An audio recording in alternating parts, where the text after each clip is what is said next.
and today we're delving into a landmark development in the Middle East: the United Nations Security Council's recent adoption of a U.S.-drafted resolution endorsing President Donald Trump's 20-point plan for Gaza. This resolution, passed on November 17, 2025, aims to end the two-year war, rebuild the devastated enclave, and chart a new course for its future. But what does this plan actually entail? What are its potential benefits, and what are the significant hurdles that lie ahead? In this deep dive, we'll explore the key provisions of the resolution, the reactions from the international community, and the expert analysis on whether this plan can truly bring lasting peace and stability to Gaza. Let me start by setting the context. After more than 2 years of devastating conflict following Hamas's October 7th massacre in Israel and the capture of 251 hostages, this U.S.-brokered deal marks a pivotal moment for Israel and the wider Middle East. The resolution passed with 13 votes in favor, 0 against, and 2 abstentions from Russia and China. This is significant because it means that, despite reservations, the major powers chose not to block this initiative. So, what exactly is in this UN-backed plan? At its core, the resolution authorizes a new transitional governance structure for Gaza, led by a board of peace, chaired by President Trump himself. This board will include other heads of state and international figures, including former Prime Minister Tony Blair. The board, comprised of international figures and Palestinian technocrats, will oversee the reconstruction and economic recovery of the region. A key component of this is the establishment of an International Stabilization Force, or ISF. This force will be responsible for ensuring the demilitarization of Gaza, including decommissioning weapons and destroying military infrastructure.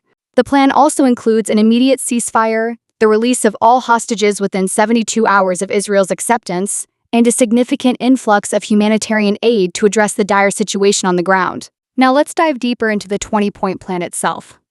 The first phase focuses on immediate security and humanitarian needs. Point 3 calls for an immediate end to the war, with Israeli forces withdrawing to agreed-upon lines and all military operations suspended. Point 4 is particularly time-sensitive. Within 72 hours of Israel publicly accepting the agreement, all hostages, both alive and deceased, must be returned. This is followed by a prisoner exchange, where Israel will release 250 life-sentence prisoners plus 1,700 Gazans detained after October 7, 2023. Point 6 offers a controversial provision. Hamas members who commit to peaceful coexistence and decommission their weapons will be given amnesty. Those who wish to leave Gaza will be provided safe passage to receiving countries. This is a bold attempt to provide an off-ramp for Hamas fighters, though as we'll discuss later, Hamas has rejected this offer. Now, let's talk about the benefits. Proponents of the resolution highlight a number of potential positive outcomes. First and foremost is the immediate end to the devastating 2-year war, which has caused immense suffering for the people of Gaza. The humanitarian crisis is severe, with widespread destruction of infrastructure, hospitals, and homes. The plan provides a clear framework for humanitarian relief, including the restoration of essential services like water and electricity, and the rebuilding of hospitals and bakeries. Point 7 of the plan guarantees that full aid will be immediately sent into Gaza, with quantities consistent with previous agreements, and crucially, aid distribution will proceed without interference through the United Nations, the Red Crescent, and other international institutions. Economically, the vision is ambitious and potentially transformative. Point 10 calls for a Trump economic development plan to rebuild and energize Gaza, created by convening a panel of experts who have helped birth some of the thriving modern miracle cities in the Middle East. Point 11 establishes a special economic zone with preferred tariff and access rates to be negotiated with participating countries. This could integrate Gaza into regional trade networks in unprecedented ways. The framework aims to attract international investment, create jobs, and provide opportunity and hope for Gaza's future. Importantly, Point 12 guarantees that no one will be forced to leave Gaza, and those who wish to leave will be free to do so and free to return. The emphasis is on encouraging people to stay and build a better Gaza. Politically, the resolution is also seen as a significant step forward. Point 19 offers a potential pathway to Palestinian self-determination and statehood, recognizing this as the aspiration of the Palestinian people. However, this is conditional. It will only happen while Gaza redevelopment advances and when the Palestinian Authority reform program is faithfully carried out. Point 20 commits the United States to establishing a dialogue between Israel and the Palestinians to agree on a political horizon for peaceful and prosperous coexistence. The plan also emphasizes regional cooperation, with Arab partners playing a key role. Point 14 provides that regional partners will guarantee that Hamas and other factions comply with their obligations and that the new Gaza poses no threat to its neighbors or its people. This has led to a notable shift in regional dynamics. According to experts from the American Jewish Committee Center for a New Middle East, Hamas's isolation is now near total. Saudi Arabia, Egypt, the UAE, Jordan, Morocco, and even Qatar and Turkey now agree Hamas must release hostages, disarm, and relinquish control of Gaza. This consensus marks a historic turning point, with these nations now largely united against Hamas. The security architecture is detailed in Point 15, which calls for the United States to work with Arab and international partners to develop the Temporary International Stabilization Force. This ISF will train and provide support to vetted Palestinian police forces in Gaza, consulting with Jordan and Egypt, who have extensive experience in this field. The force will work with Israel and Egypt to help secure border areas. Point 16 is clear that Israel will not occupy or annex Gaza. As the ISF establishes control and stability, the Israel Defense Forces will withdraw based on standards, milestones, and timeframes linked to demilitarization. The IDF will progressively hand over Gaza territory to the ISF until they are withdrawn completely, save for a security perimeter presence that will remain until Gaza is properly secure from any resurgent terror threat. However, despite these potential benefits, the path forward is fraught with challenges. The most significant obstacle is the reaction of Hamas. The militant group has outright rejected the resolution, stating it will not disarm and viewing the plan as an international guardianship mechanism. In their statement issued after the adoption, Hamas said, "The resolution imposes an international guardianship mechanism on the Gaza Strip, which our people and their factions reject."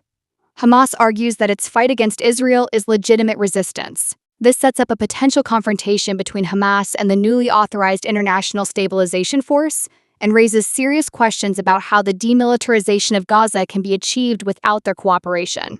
Point 13 of the plan requires that Hamas and other factions agree to have no role in Gaza's governance, directly, indirectly, or in any form, and that all military, terror, and offensive infrastructure, including tunnels and weapon production facilities, will be destroyed and not rebuilt. Israel's position also presents a challenge. While the Israeli government has agreed to the initial phases of the plan, Prime Minister Benjamin Netanyahu remains opposed to the idea of a Palestinian state, a key component of the resolution's long-term vision. Under pressure from right-wing members of his government, Netanyahu said on Sunday that Israel remained opposed to a Palestinian state and pledged to demilitarize Gaza the easy way or the hard way. This fundamental disagreement could create significant friction as the plan moves forward, particularly when it comes to the political horizon outlined in points 19 and 20. Furthermore, the UN Security Council vote itself revealed some of these tensions. Russia and China, both of whom hold veto power, abstained from the vote. They expressed concerns that the resolution gives too much control to the US-led Board of Peace and doesn't provide a clear role for the United Nations in Gaza's future. Russian Ambassador Vasily Nebenzia told the Council, "In essence, the Council is giving its blessing to a U.S. initiative on the basis of Washington's promises, giving complete control over the Gaza Strip to the Board of Peace and the ISF, the modalities of which we know nothing about so far." This lack of consensus among major world powers could complicate the implementation of the plan, particularly when it comes to recruiting countries to contribute troops to the International Stabilization Force. Finally, the practical challenges of rebuilding Gaza are immense. The territory has been devastated by 2 years of war, with widespread destruction of infrastructure and a deeply traumatized population. The reconstruction effort will require massive international funding and a secure environment to attract investment. Point 18 calls for an interfaith dialogue process based on values of tolerance and peaceful coexistence to try and change mindsets and narratives of Palestinians and Israelis by emphasizing the benefits that can be derived from peace. This kind of reconciliation work will be essential, but extraordinarily difficult.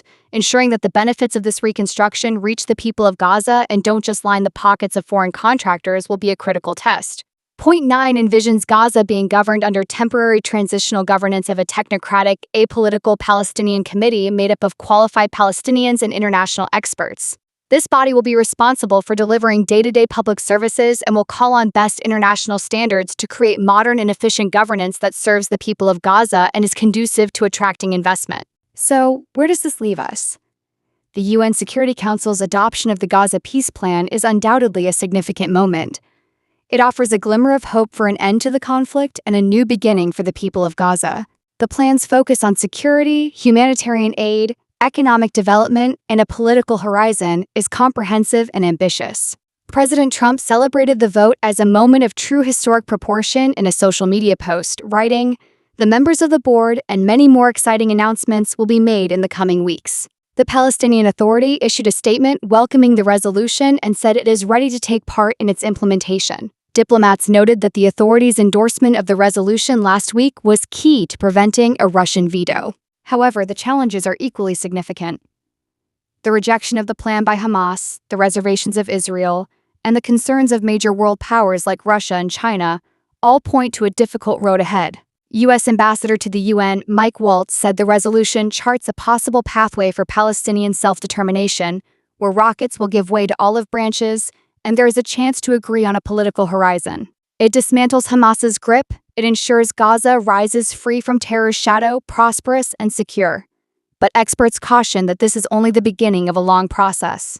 Disarming and dismantling Hamas, establishing a new system of governance in Gaza, advancing a renewed political process, and deepening normalization between Israel and the Arab world are monumental challenges. Ultimately, the success of this plan will depend on the sustained commitment of all parties involved.